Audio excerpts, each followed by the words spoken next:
Friends, today we will start next assembly, that is assembly of we will see today assembly of universal coupling. In previous lecture we studied the Oldham's coupling. So now this is another coupling which is universal coupling. So universal coupling is non-aligned type of coupling. It is non-aligned type of coupling means the input shaft and output shafts are non-collinear. They are non-collinear shafts. Both the shafts are non-collinear. That's why it is called as non-aligned type of coupling, and it consists of two forks. It consists of two forks. These forks, one fork is mounted on input shaft and another fork is mounted on output shafts, whose axis intersect, and the axis of both the shafts are intersecting axis, whereas in case of Oldham couplings the axes are collinear and offset. The axes are offset and they are collinear or two parallel shafts. Here the axes are intersecting axes. These two axes are pin jointed to a central block, and the two axes of these universal couplings are jointed to the central block. जर तुम्ही मी video पाठवलेला तो video बघितला असेल universal कपलिंगचा, तर तुम्हाला हे terms लक्षात येतील. फोर्क्स म्हणजे काय, किंवा सेंटर ब्लॉक म्हणजे काय, किंवा त्याची ॲक्सिसची अलाइनमेंट कशी असणार आहे, हे सर्व मी तुम्हाला एक व्हिडिओ पाठवलेला आहे ग्रुपवरती आपल्या. त्या व्हिडिओ जर बघितला तर तुम्हाला त्याचं अंडरस्टँडिंग होईल की युनिव्हर्सल कपलिंग एक्झॅक्टली काय आहे, किंवा त्याचं वर्किंग कसं होतं, किंवा त्यामध्ये काय काय पार्ट्स आहेत, फोर्स म्हणजे काय, सेंट्रल ब्लॉक म्हणजे काय, शाफ्ट, पिन, ह्या टर्म सगळ्या क्लिअर होतील. त्यासाठी तुम्हाला जो व्हिडिओ पाठवलेला आहे युनिव्हर्सल कपलिंगचा तो तुम्हाला बघावा लागेल. ठीक आहे. Which has two arms. Central ब्लॉकला काय असणार आहे, टू आर्म्स असणार आहेत, जे काय असणार आहेत right angle with each other. And this universal coupling is also known as Hooke's joint. It is also called as Hooke's joint. Means this universal coupling is used to transmit the power between two intersecting and non-collinear shaft. Means if two shafts are non-collinear and intersecting, then this universal coupling is used. This is used in automobile power transmission. If you see the transmission of any truck or any four-wheeler, then to transmit the power from engine to the rear wheels, this universal coupling is used. Then this is your question. So how the question will be asked in your exam?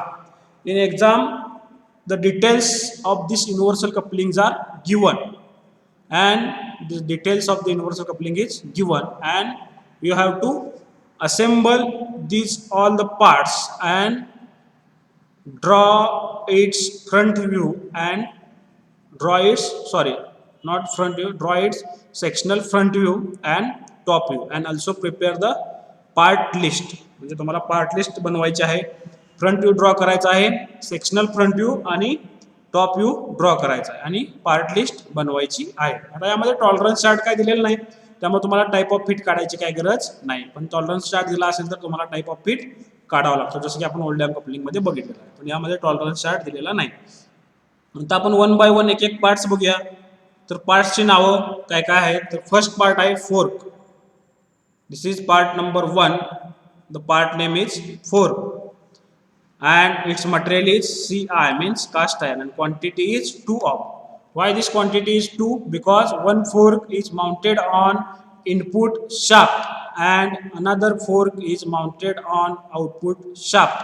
That's why the quantity of fork is 2. Then next, second part is center block. Its material is cast iron and quantity is 2. So here also there are two quantities are required. Why two quantities are required? Because this center block fits into these forks, that is one input fork and output fork. या 2 फोर्कमध्ये हे दोन्ही centre block बसणार आहेत. नंतर third part आहे pin. Pin पण तुम्हाला material पिनचा आहे mild steel and quantity is 2 means 2 pins are required. Why these 2 pins are required? Because these pins will fit into the center block and center blocks are 2. That's why pins required are also 2. So this is the pin. Then next fourth part is collar. This 4 is part number and its name is collar and its material is mild steel. Material of the collar is mild steel, MS. MS it's a short form, that is mild steel, and quantity is 2. This collar will fit on this pin. This is end of pin and ज्या पिनच्या एंडला हा collar बसणार आहे, त्यामुळे त्याची पण quantity किती आहे? 2 क्वांटिटी आहे. त्यानंतर part number 5 taper pin. Its material is mild steel and its quantity is 2. This taper pin will fit into the hole of this collar. Collar जी काय होल आहे या होल मध्ये टेपर पिन माउंट होणार आहे. Next 6 is key. The material of key is mild steel and its quantity is 2. This key will fit where this key will fit. This will fit between this fork and the shaft. Shaft आणि fork इथं किवे दिलेला आहे बघा, हा किवे, या किवेच्या ठिकाणी की mount होणार आहे. Next part number 7 that is shaft. Material of the shaft is mild steel and the quantity of the shaft is again 2 because one is input shaft and another is output shaft. So these are the details of universal coupling. Means the universal coupling consists of 7 parts and you have to understand these 7 parts and you have to decide the sequence of these parts. म्हणजे तुम्हाला ठरवायचं आहे की कोणत्या पार्टमध्ये कोणता part बसवायचा आहे. हे तुम्ही ठरवल्यानंतर मग तुम्हाला काय करायचं आहे, ओव्हरऑल डायमेन्शन्स कॅल्क्युलेट करायचे आहेत फ्रंट व्ह्यूचे आणि टॉप व्ह्यूचे, आणि त्यानंतर मग फ्रंट व्ह्यू ड्रॉ करायचा आहे आणि टॉप व्ह्यू ड्रॉ करायचा आहे. आता यामध्ये सर्व डायमेन्शन दिलेले आहेत. तर पहिला काय आहे फोर्क.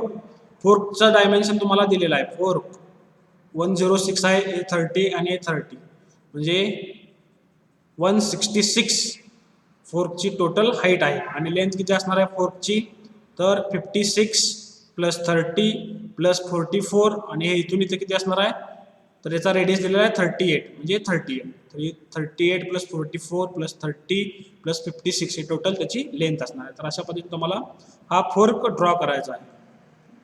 फोर्कचं डायमेन्शन झालेलं आहे. त्यानंतर सेकंड आहे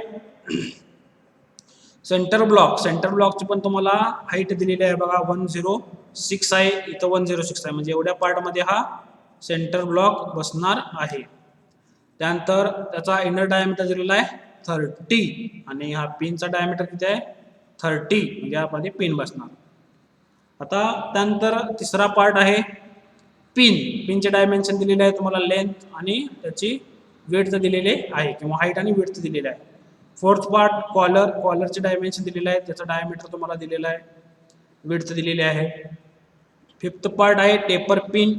त्या टेपर पिनचा डायमीटर दिलेला आहे आणि त्याची लेंथ दिलेली आहे. त्यानंतर आहे सिक्स्थ की. कीचे पण डायमेन्शन दिलेले आहेत, त्याची विड्थ दिलेली आहे किती आहे 16 आणि त्याची थिकनेस 10 ही दिलेली आहे. त्यानंतर 7 पार्ट शाफ्ट. शाफ्टचं पण डायमेन्शन तुम्हाला दिलेलं आहे, किवे दिलेला आहे. याचा डायमीटर किती असणार आहे शाफ्टचा, तर याच्या डायमीटर आहेत का, किती आहे त्याचा डायमीटर 50 डायमीटर आहे शाफ्टचा. ओके. तर आता तुम्हाला फिटिंग कोणत्या पार्टमध्ये कोणता पार्ट फिट होणार आहे हे डिसाईड करावं लागेल. तर पहिल्यांदा फोर्क आहे. या फोर्कमध्ये या ठिकाणी काय बसणार आहे सेंटर ब्लॉक. त्यानंतर सेंटर ब्लॉकचा हा होल आहे 30चा, त्यामध्ये पिन बसेल. पिन बसल्यानंतर पिनच्या एंडला कॉलर बसेल. त्या कॉलरला जे होल आहे त्या कॉर्नरला या ठिकाणी होल दिलेला आहे बघा, कॉर्नरला या ठिकाणी होल आहे, या होलमध्ये ही टेपर पिन बसणार, टेपर पिन बसली. त्यानंतर हा शाफ्ट कुठं बसणार आहे, इथं 50च्या इथं शाफ्ट बसेल आणि शाफ्ट आणि फोर्कमध्ये की बसेल. तर अशा पद्धतीनं फिटमेंट करायचं आहे. हे फिटमेंट झाल्यानंतर तुम्हाला याची असेंब्ली ड्रॉ करायची. तर असेंब्ली कशी दिसणार हे आता तुम्ही बघू शकता. त्यानंतर हे तुमचा आन्सर असेल, this is the assembly of universal coupling. This will be assembly of universal coupling. तर अशा पद्धतीने तुम्हाला असेंब्ली म्हणजे सेक्शनल फ्रंट व्ह्यू ड्रॉ करायचा आहे, टॉप व्ह्यू ड्रॉ करायचा आणि पार्ट लिस्ट बनवायची. तर पार्ट लिस्टमध्ये पार्ट नंबर असणार आहेत, पार्ट नेम, 7 पार्ट्स आहेत, त्याचे मटेरियल आणि क्वांटिटी दिलेली आहे. तर तुम्हाला मी फिटमेंट सांगितलं, पण तर आपण पहिल्यांदा काय केलेलं आहे, हा फोर्क इथं तुम्हाला दिसतोय बघा. हा पहिल्यांदा आपण काय केला, फोर्क ड्रॉ केला वन साईड, अदर साईडचा हा फोर्क आहे, दॅट इज इनपुट शाफ्टचा हा फोर्क, आउटपुट शाफ्टचा हा फोर्क. आता यामध्ये एक जो फोर्क आहे तो असा व्हर्टिकल असणार आहे आणि दुसरा हॉरिझॉन्टल असणार आहे. तुम्हाला व्हिडिओ बघितल्यानंतर पण समजेल ना. त्यानंतर या दोन फोर्कच्या मध्ये हे काय बसलेला आहे, सेंटर ब्लॉक. हा एक सेंटर ब्लॉक, व्हर्टिकल एक सेंटर ब्लॉक आहे आणि इथं हॉरिझॉन्टल एक सेंटर ब्लॉक आहे, त्यामुळे 2 सेंटर ब्लॉक झाले. त्यानंतर ही एक पिन बसलेली आहे, इथं एक पिन बसणार, 2 पिन झाल्या. त्यानंतर ही कॉलर, त्यानंतर ही टेपर पिन बसणार आणि इथं की बसणार. तर अशा पद्धतीने याचं असेंब्ली होणार आहे. आता त्यानंतर सरफेस रफनेस किंवा जे काही जॉमेट्रिक टॉलरन्स आहेत ते पण दाखवलेले आहेत. हे काय कोणता आहे, it is symbol of concentricity. Is it a symbol of concentricity means the shaft must be concentric with this fork. Shaft is concentric with fork. So A is shaft and this fork will be concentric. Then concentric symbol यामध्ये use केलेला आहे. अजून कोणता केलेला आहे geometric symbol, perpendicularity between fork and shaft. परपेंडिक्युलरिटीचा या ठिकाणी परपेंडिक्युलरिटीचा सिम्बॉल यूज केलेला आहे. कॉन्सेंट्रिसिटी झाली, अजून काय यूज केलं आहे बघा, त्या ठिकाणी पण कॉन्सेंट्रिसिटी यूज केलेला आहे. मीन्स कॉन्सेंट्रिसिटी अँड परपेंडिक्युलरिटीचे सिम्बॉल दाखवलेले आहेत, ते तुम्हाला दाखवा लागतील. त्यानंतर पार्टचं आपण नाव दाखवत नाही, तर त्यासाठी आपण पार्ट ॲरो ड्रॉ करून पार्टचा नंबर देतो. पार्ट नंबर 3 कोणता आहे, पिन, हे तुम्हाला पार्ट लिस्टवरून समजेल. तर अशा पद्धतीने प्रत्येक पार्टला तुम्हाला नाव द्यायचं आहे. आणि हा काय सेक्शनल फ्रंट व्ह्यू आहे, हा टॉप व्ह्यू आहे आणि हे पार्ट लिस्ट आहे. तर तुम्हाला अशा पद्धतीनं हे assembly of universal coupling complete करायची आहे. तर हे डायमेन्शन सगळे डिटेल्समध्ये दिलेले असतात, ते तुम्हाला फक्त असेंबल करायचे आहेत आणि अशा पद्धतीनं असेंब्ली कंप्लीट करायची आहे. फ्रंट व्ह्यू झाला, फ्रंट व्ह्यू नंतर आपण टॉप व्ह्यू ड्रॉ केलेला आहे. हा काय top view of this assembly. जर तुम्ही ऑब्झर्व केला तर फ्रंट व्ह्यू आणि टॉप व्ह्यू, तर इकडचा पार्ट आहे, याचा हा टॉप व्ह्यू आहे. हां, तर अशा पद्धतीनं तुम्हाला ही असेंब्ली कंप्लीट करायची आहे. नंतर हे ट्रायंगल आहे दाखवलेले, ट्रायंगल काय डिनोट करतात, surface roughness. This is the roughness grade between 2 parts और मशीनिंग. तर तुम्हाला किती सरफेस रफनेस ग्रेड लागणार आहे ते इंडिकेट होतं. ठीक आहे. तर अशा पद्धतीने तुम्हाला ही assembly of universal coupling complete करायची आहे. हे तुम्ही अंडरस्टँडिंग करून घेऊन स्वतः स्केचबुकमध्ये ही assembly of universal coupling draw करायची आहे. ओके, यासाठी प्रॅक्टिस महत्त्वाची आहे. तुम्ही प्रॅक्टिस करावं लागेल, थोडा वेळ लागतोय असेंब्ली ड्रॉ करण्यासाठी, पण व्यवस्थित समजावून घेऊन तुम्हाला ड्रॉ करायचं आहे. पहिल्यांदा वेळ लागेल, पण प्रॅक्टिस नंतर तुमचा वेळ कमी होईल. तर यासाठी महत्त्वाचं काय, तुम्हाला ओव्हरऑल डायमेन्शन ठरवणे. डायमेन्शन जर बसत नसतील तर हाफ स्केल घेऊन ड्रॉ करायचं आहे. आणि जर सिमेट्रिक असेल तर तुम्ही त्याचा हाफ टॉप व्ह्यू काढला तरी चालेल. आता हा सिमेट्रिक पार्ट आहे, जर बसत नसेल तर याचा टॉप व्ह्यू तुम्ही हाफ ड्रॉ केला तरी चालू शकतो. म्हणजे या सेक्शनच्या खालचा पार्ट हा ड्रॉ नाही केला तरी चालेल, कारण हे ए अबाउट ॲक्सिस ए कटिंग प्लेनच्या अबाउट हा पार्ट काय आहे, सिमेट्रिक आहे. सिमेट्रिक असेल तर तुम्ही हाफ पार्ट ड्रॉ केला तरी चालू शकतो. तर अशा पद्धतीने तुम्हाला काय करायचं आहे, assembly of universal coupling complete करायचं आहे. Okay, thank you.